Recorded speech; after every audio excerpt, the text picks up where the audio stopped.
Assalamualaikum warahmatullahi wabarakatuh. Saya Nur Alia Amisha binti Muhammad Razali dengan nombor matriks S67924 dari kos Sarjana Muda Kaunseling akan membentangkan pembentangan citra bagi subjek Apresiasi Alam dan Warisan Laut. Saya telah memilih 3 elemen bagi subjek ini, iaitu elemen komunikasi, elemen keusahawanan dan elemen kerohanian.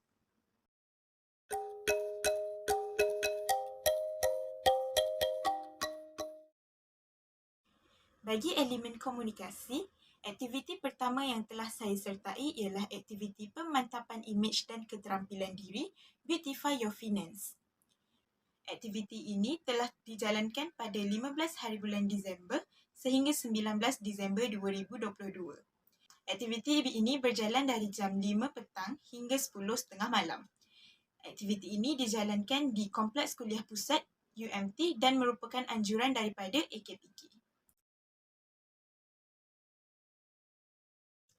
Objektif bagi aktiviti ini ialah 1. Mampu menjenamakan diri secara positif sesuai dengan kerjaya. 2. Memahami etika sosial dan asas pengenalan imej yang betul. 3. Dapat mengetahui teknik mengendalikan situasi kewangan demi mencapai ketenangan minda hasil daripada penggunaan kredit secara bijak. Dan akhir sekali, mampu merancang kewangan dengan sistematik. Apa yang telah saya pelajari daripada ini ialah 1. Saya dapat mengetahui cara berpakaian dan cara bersosial yang baik di hadapan halayak ramai. 2. Saya dapat belajar meningkatkan keyakinan diri ketika berucap di hadapan. Dan yang ketiga, saya dapat belajar cara menguruskan kewangan dengan lebih baik. Berikut merupakan antara aktiviti yang dijalankan, termasuklah ceramah dan juga aktiviti pembentangan. Aktiviti kedua yang telah saya sertai dalam elemen komunikasi ialah Content Creator Talk. Aktiviti ini dijalankan pada 6 Januari 2023 pada jam 8 malam sehingga 10.30 malam. Aktiviti ini dijalankan di Cisco Webex dan merupakan anjuran daripada Persada. Objektif bagi aktiviti ini ialah untuk membuka minda mahasiswa dan mahasiswi UMT mengenai cabaran menjadi seorang content creator. Selain itu, ia juga memberi pendedahan kepada mahasiswa dan mahasiswi UMT mengenai pelbagai cabang menjadi seorang content creator. Yang terakhir, ia memberikan peluang kepada mahasiswa dan mahasiswi untuk menunjukkan bakat mereka. Hasil pembelajaran daripada aktiviti ini ialah saya dapat mengetahui cara untuk menjadi seorang content creator. Saya juga dapat mengetahui cara memulakan bisnes melalui media sosial dan saya juga dapat mengetahui pelbagai jenis konten yang boleh dikongsikan di media sosial. Antara aktiviti yang dijalankan termasuklah ceramah dan sesi Q&A.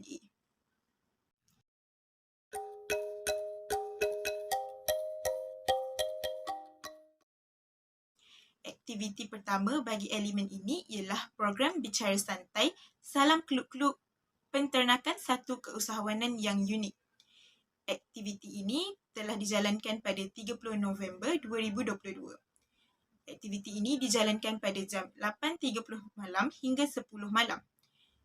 Aktiviti ini dijalankan secara atas talian melalui Cisco Webex dan merupakan anjuran Kelab My Agrosis. Objektif bagi aktiviti ini ialah untuk mengeratkan hubungan antara ahli Kelab My Agrosis dengan mahasiswa dan mahasiswi UMT. Aktiviti ini juga bertujuan mengisi masa mahasiswa dan mahasiswi UMT dengan aktiviti yang berfaedah serta dapat menambah ilmu tentang dunia penternakan. Yang ketiga ialah untuk memperkenalkan Kaukopiku kepada warga UMT. Hasil daripada aktiviti ini ialah saya dapat mengetahui tahap kebolehpasaran sekiranya menjadi seorang penternak. Saya juga diperkenalkan dengan dunia penternakan ayam Belanda. Akhir sekali, saya dapat belajar cara memulakan bisnes dalam bidang penternakan. Antara aktiviti yang dijalankan ialah ceramah dan sesi fotografi. Aktiviti kedua bagi elemen keusahawanan ialah Pocket Talk Usahawan Alumni, Mindset Usahawan Berjaya. Aktiviti ini bertarikh 17 Disember 2022 pada jam 8.30 malam sehingga 11 malam. Aktiviti ini dijalankan di Sanggar Siswa UMT dan merupakan anjuran Pusat Keusahawanan dan Kerjaya CEC dan Kelab MyAgrosis UMT. Objektif bagi aktiviti ini ialah untuk memberi peluang kepada badan-badan pelajar mendampingi alumni yang telah berjaya dalam bidang keusahawanan. Ia juga untuk meneliti dan mencari bakat keusahawanan dalam diri pelajar yang berpotensi menjadi seorang usahawan. Aktiviti ini juga bertujuan memberi pendedahan kepada mahasiswa dan mahasiswi tentang ilmu keusahawanan. Melalui aktiviti ini, saya dapat belajar cara memulakan bisnes sendiri. Saya juga dapat belajar cara menguruskan kewangan setelah mempunyai bisnes sendiri. Saya juga dapat mengetahui pelbagai pengalaman dan cabaran yang telah dihadapi sepanjang menjalankan bisnes daripada alumni. Antara aktiviti yang dijalankan ialah ceramah dan juga jualan makanan.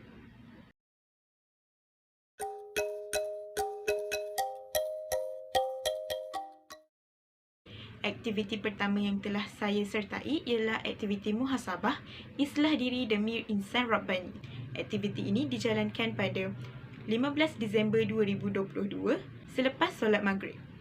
Aktiviti ini bertempat di ruangan solat utama Pusat Islam Sultan Mahmud UMT dan merupakan anjuran Persatuan Kebajikan Islam Malaysia (PERKIM) dan Pusat Islam Sultan Mahmud UMT. Objektif aktiviti ini ialah untuk menerangkan tentang ciri kepribadian yang baik menurut agama, menyedarkan mahasiswa dan mahasiswi tentang perkara yang perlu dilakukan agar dapat menjadi seorang pelajar yang baik dan untuk mengajak mahasiswa dan mahasiswi mengubah diri ke arah kebaikan. Hasil pembelajaran daripada aktiviti ini ialah saya dapat belajar tentang perkara-perkara mahmudah yang patut diamalkan dalam diri. Saya juga dapat belajar tentang perkara-perkara mazmumah yang perlu dihindari dan saya juga dapat mengetahui cara terbaik untuk berkomunikasi dan bersosial. Aktiviti yang dijalankan adalah aktiviti ceramah. Aktiviti kedua yang telah saya sertai ialah aktiviti usrah bulanan Disember. Aktiviti ini adalah dijalankan pada 31 Disember 2022 pada jam 9 pagi hingga 11 pagi. Aktiviti ini dijalankan di ruang solat utama Pusat Islam Sultan Mahmud dan merupakan anjuran Kelab My Usrah. Objektif daripada aktiviti ini ialah untuk menjadikan mahasiswa dan mahasiswi lebih rapat dengan aktiviti usrah dan dapat menanam minat untuk memperoleh ilmu. Selain itu, ia juga untuk memberikan ceramah yang baik untuk menarik minat mahasiswa dan mahasiswi. Ia juga bertujuan membuka ruang bagi semua ummah untuk menjadi diri yang lebih baik di masa hadapan. Hasil pembelajaran daripada aktiviti ini ialah saya dapat merefleksi diri untuk menjadi lebih baik pada masa hadapan. Saya juga dapat membina azam baru bersama-sama untuk meningkatkan amalan kebaikan pada masa hadapan. Saya juga dapat belajar cara untuk menjadi istiqamah dalam melakukan kebaikan. Antara aktiviti yang dijalankan ialah ceramah dan juga sesi Q&A. Sekian, terima kasih.